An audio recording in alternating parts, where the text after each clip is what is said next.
This episode of Seniors Today is brought to you in part by presenting sponsor 101 Mobility, experts in mobility and accessibility solutions.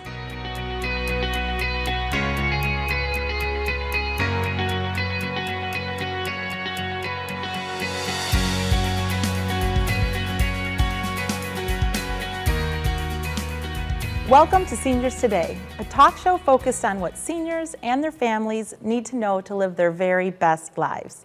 I'm Dennise Vaughn, the administrator at HomeWatch Caregivers Home Care, and with me is my co-host Lisa Stover, founder of Presto Real Estate Services. A majority of us, as we grow older, really want to stay in our homes and age in place. Those of us providing care to older adults have a saying, one fall does it all. A fall or an injury at home can be life-changing, sometimes leading to injuries that prevent people from even returning to their home. Luckily, there are services that specialize in conducting home safety assessments and can make the modifications needed to help people stay in their homes safely for longer. With us from 101 Mobility, we have Tara Nieberding, an expert in home safety modifications, and our senior guest, Francine Viselli.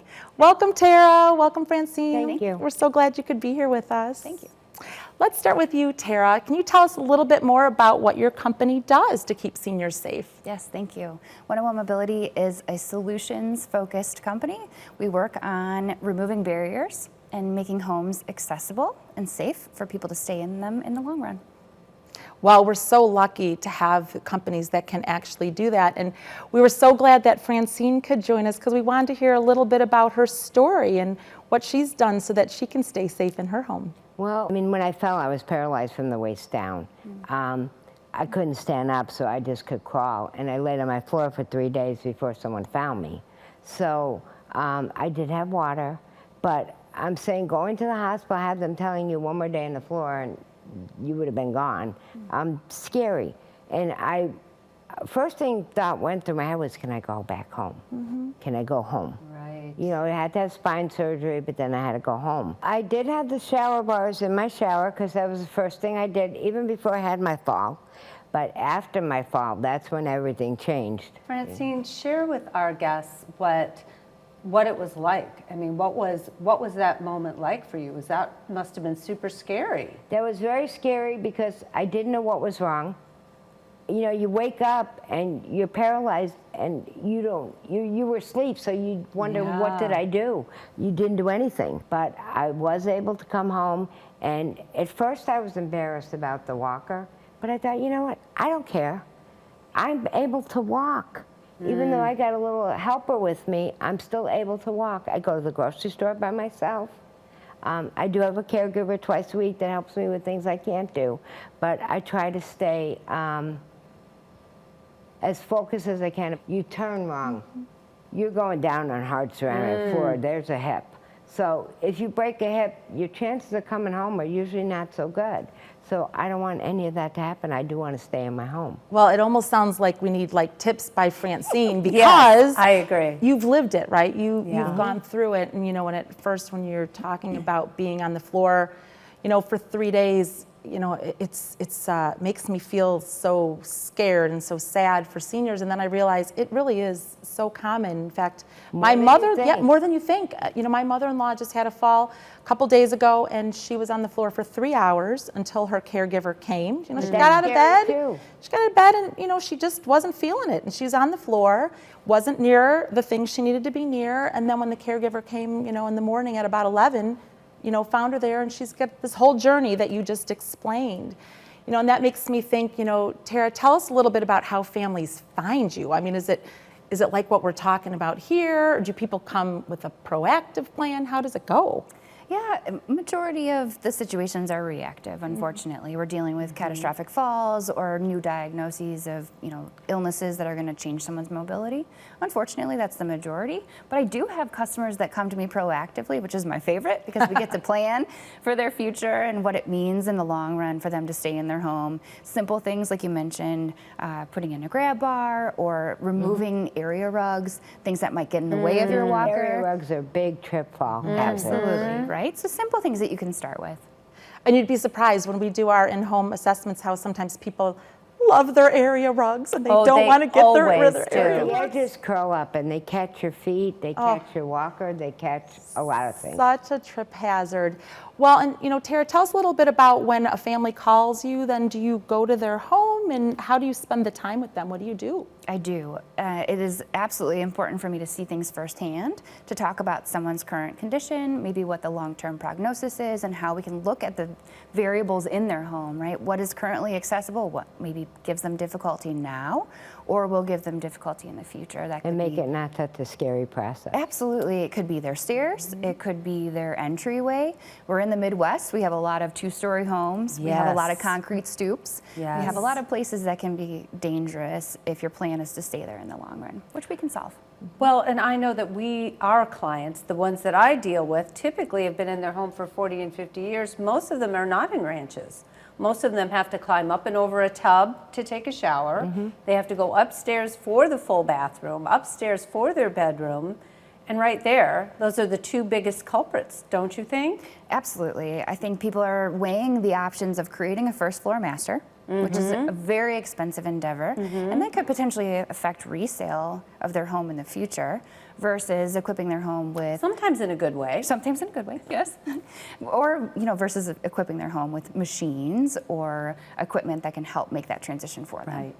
Well, when I listen to you, Francine, you are so vivacious and you love to still do so many things. So it sounds to me like, you know, for you and for your home, you wanted to still be able to live in your home, not That's the necessarily. key phrase right there, live. Not just exist and survive. I wanted to live in my home. Right. You know, and little things like in the bathtub, I have this grippy shower mat, and it was a little bit more expensive, you know, but when you step on it, it's not going to move. And I have the same thing with my rug when I get out of the bathroom. It has the grip on the bottom, so it doesn't move. These are all things that are going to lead to a fall in the bathroom, and it's not a pretty situation when you do. Yeah. And I think a lot of our seniors are afraid that some of these things won't look nice. They won't be pretty. So what do you say to that, Tara? Well, I'm a bit of a hard stance on that. You know, equipment is not always going to be beautiful, Yeah. but equipment is functional.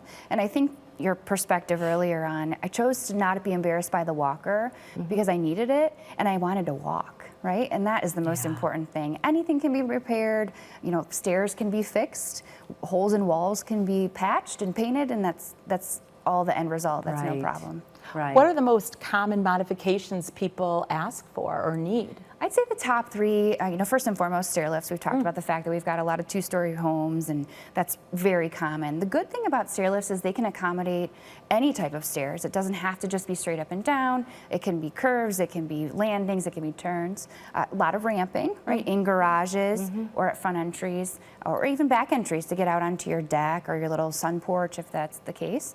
And then we do also have platform lifts. So if somebody is wheelchair bound and maybe it needs a better way to enter and exit their home in a barrier-free way, that's also a good solution that we provide. Oh, that would be great because like we said, you want to be able to live. You want to Yeah. be able to do what you want to do. I know we've had clients where actually getting in and out of the garage is sometimes one of the most dangerous things because, you know, when you come into your home, even you've got railings, or up to your bedrooms, you've got railings, but sometimes you're walking into that garage and there's nothing. Is there a good solution for that?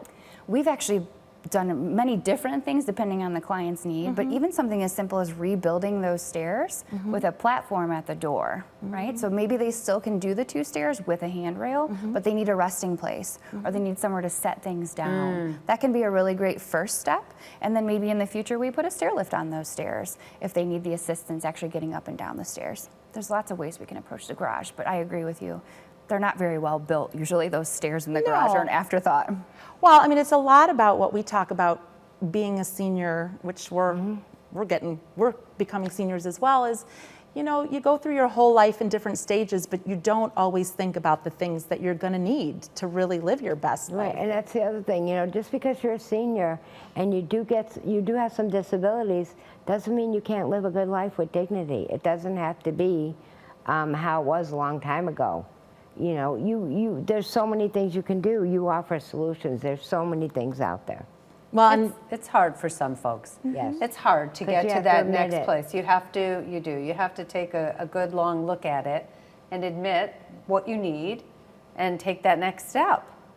But it's exciting. It's exciting the way innovations have taken us to a new level, because so many people do want to stay in their home. Right, and she's making it less, Tara's making it less She scary. is. She's Making making a lot it less scary. You are making lives so much better. See, and thank you. Absolutely. No, and I end up a lot of times dealing with families who are helping the adult children are helping their parents, right? And that's a very common situation for me. And I can be a really good neutral party to have that conversation, right? To be that middleman that gives the bad news about the area rugs. Right. We find that too. Yeah, tell mom she can't have her area rugs. Yeah. Well, I really loved being able to talk to everybody, and I wanted to just see, are there a couple last words of advice you can give our families? Please be proactive. You have an opportunity to plan over the years. Take a room each year maybe and say, in the bathroom, I would like to do this, or this will make this area safer. Because then you know for sure you'll be all set for your future no matter what your condition is. That is great advice, and it is so hard to Absolutely. plan, but I think sharing stories, and I mean, Francine, I just can't thank you enough for really sharing not only what happened to you, Thank you for having me. and just really the emotions that go on and how important it is to live. It's just, Exactly. I think you've really probably helped a lot of people come to grips with, don't let, a near-death experience really happen. Be proactive. Don't let it frighten you into living. No, I love it. Well, thank you both for being with us, and thank you for watching. We'll be right back.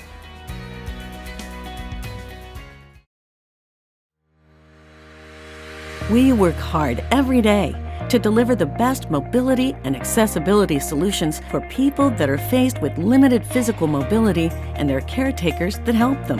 That's why we offer free consultations, where one of our experts will meet with you in your home at your convenience to help determine the best solution for your unique needs and limitations. Whether you need a stair lift to help you get up and down your home stairs, a vertical platform lift to bypass stairs or provide access to porches and decks, or a ramp to overcome steps and thresholds, we have a solution to fit your needs. Contact us today to speak to a local mobility expert and schedule your free home consultation.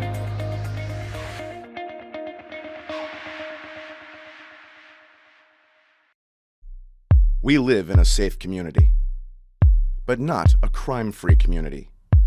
If you see something, say something. Be a Naperville Crime Stopper.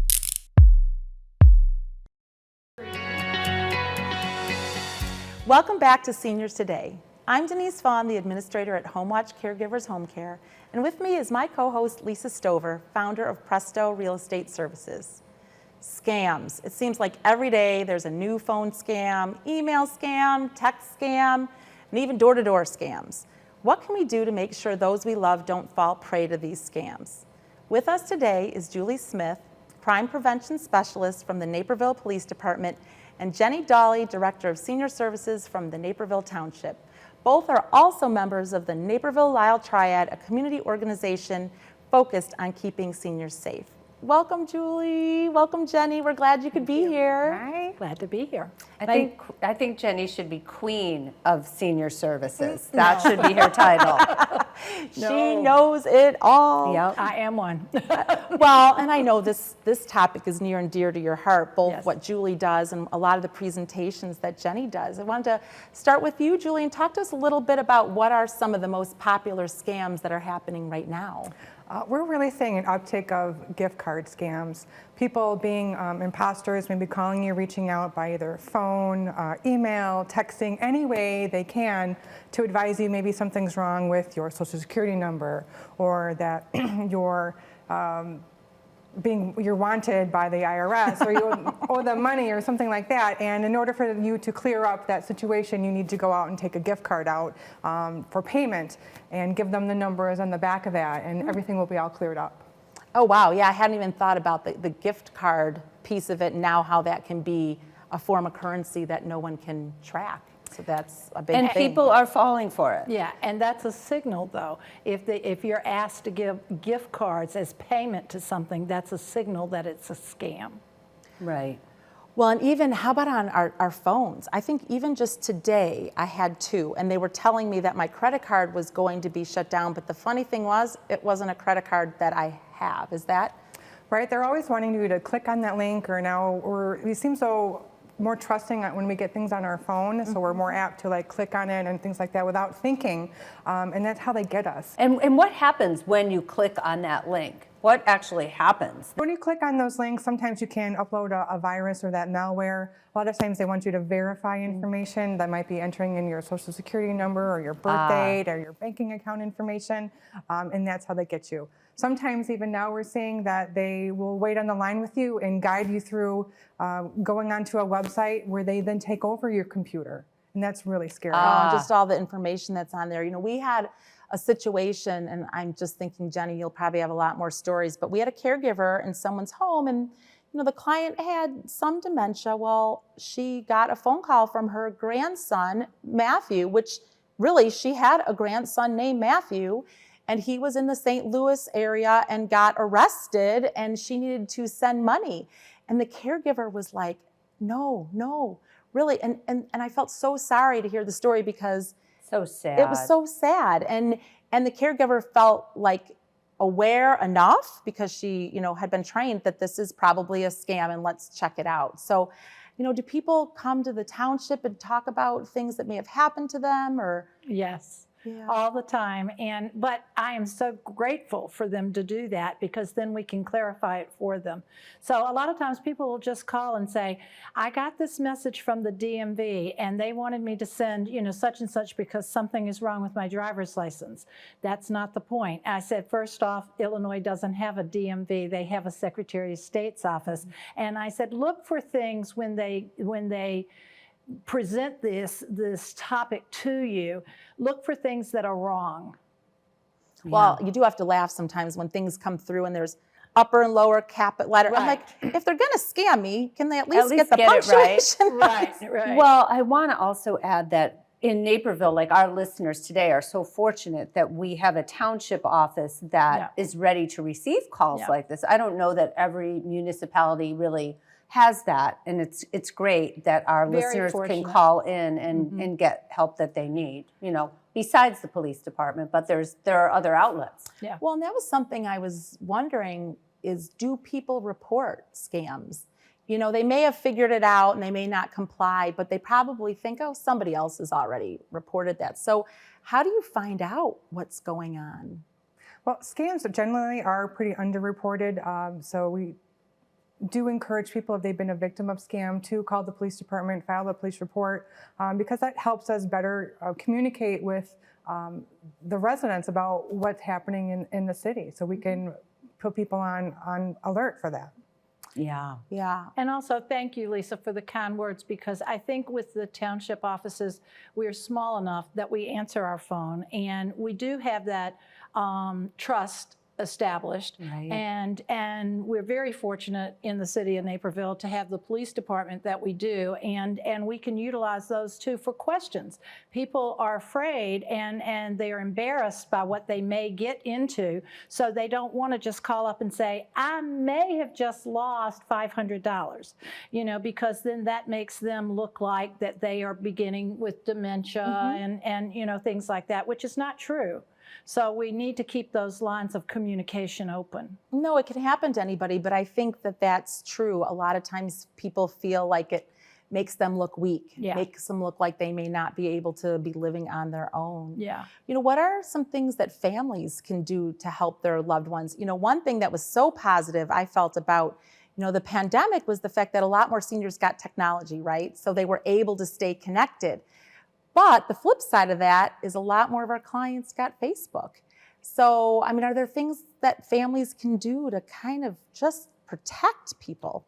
Yeah, absolutely. Keep that open line of communication going. Talk about the different ways those scammers are reaching out to everyone. And that's any way possible that they can, whether it's the phone, those telemarketing calls, the robocalls, emails, all those different phishing attempts, things in the mail. They're trying any way that they can to separate you from your money.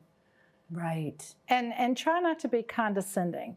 You know, as a family member, if your parent calls you and says, you know, something is just not right, you know, try not to be, well, are you kidding me? Why did you do that? Why didn't you do this? Why didn't you do that? You know, let them talk and let them, you figure it out. You know, you become the parent then, and, you know, that's the sandwich generation. And so if you can figure it out, then you can also help the police figure it out too. And a lot of times it is very, very true. And talking about Facebook, that's another thing that I wanted to address specifically, was that because of social isolation and during COVID and everything else, Facebook has been a wonderful, wonderful resource to start with and to end with. But it also contains an awful lot of personal data. And so when you are doing the fun things on Facebook, what's the name of your first dog? What is your high school's mascot? Things like that. All of a sudden, you know, if you just look at those fun answers that you've given, aren't they the same as the security questions that you ask, that you are being asked when you fill out a loan application, when you're filling out an online account for something? Interesting. You know, Right. they're asking you all these things and they're compiling that data, and you think it's a game. No, honestly, I would say just until recently, I don't think I realized that, because we do so many things that are trying to be interactive and fun with our friends. And then when you do look at that, you're like, yeah, that's why they want to know my grade school, right? Yeah, no, it's true. So thank you for pointing that out. And, you know, we've talked to some of our families, some of our clients, and said, you know what, don't accept friend requests, really, because a lot of times there are imposters. You know, let us help you, or let your family help you. Or one of the things to notice is if somebody only has a couple friends, it's probably a duplicate account. I mean, just safety things you wouldn't have ever thought we would have had to deal with. Yeah. Now, are people still coming door to door? Are there people that are trying to target seniors in that way anymore? We do see the gypsy scams in the springtime and in the summer. They target our area. Just remember that in the city of Naperville, the solicitors do require a permit. So they should be wearing some type of identification as well as a colored vest. Oh, I didn't even know that. I know we've got the little sticker that says no solicitors, but people still come all the time. Right. So I didn't even know that was the case. You know, and I know sometimes it may even be somebody saying your daughter said that you have a leaky toilet. Well, a lot of times you don't even remember if your toilet's leaking. So you think, oh yeah, my daughter must have sent somebody. Before you know it, they're in the house and they're up in your room and they're able to look at your bathroom. And yeah, those ruse burglars, they'll try and lure you outside of the house while then their counterpart goes inside of the house and goes to the bedroom and tries to steal everything. Meanwhile, they've got you outside looking at your fence or your roof. I was wondering if the Nest cameras or the outside surveillance helps with that at all? Absolutely. All this video technology is a wonderful thing to keep track It's got of. to frighten some people off. Yeah. I think one thing I was thinking about was how embarrassed some seniors are that they've done this, that they've sent money in, or they've made this mistake and they don't want to tell their children. What do you say to that? I mean, they have to overcome it, right? They have to overcome it and reach out, because it'll only get worse. But how? How do you approach your family? How do you come clean? I have a client who they actually discovered her dementia because something like this happened. And she didn't realize she had made the mistake. She thought it was something else. And the sons realized something's wrong here. Why would she have done that? And come to find out, they didn't realize she lives alone, that she was really starting to decline. So some of it's maybe catching a problem, or, I mean, it's hard to know. It's hard to know, and it's such an invasive and private area. Our money, right, is very private for many people. Well, and I know, Jenny, you do this all the time. I would say, we need to encourage people to contact, the township or the police department. And I always say you're helping somebody else. You're not alone. This is something either I've done or thought about doing. And the only way we can help others is getting the word out. Well, we could probably talk about this for so much longer, because there's so many things. I just wanted to really ask, Julie, are there any last last things that people should really be thinking about? Yes, stay aware and stay informed. Don't give out your personal information, and they can be so tricky sometimes when they ask it, but your personal information is personal, so don't share it with anybody. And keep a physical barrier between you and whoever's at the door. You know, don't open that door. You know, you can talk through a glass door, you can talk through, you know, just about anything, but don't open the door. Keep a physical barrier. No, you bring up a good point. These days, people really don't call, I mean, unless they know you, and people don't come unannounced. So great And don't be advice. afraid not to answer the phone. Let it go to voicemail. Let it go to voicemail. Yeah. You can handle it on your terms. Well, thank you both so much for all you do to help our seniors, and thank you for being on the show today. I really hope these tips have helped a few people. I know I learned a lot. Thank you to all of you for joining us on Seniors Today. This episode of Seniors Today is brought to you in part by presenting sponsor 101 Mobility, experts in mobility and accessibility solutions.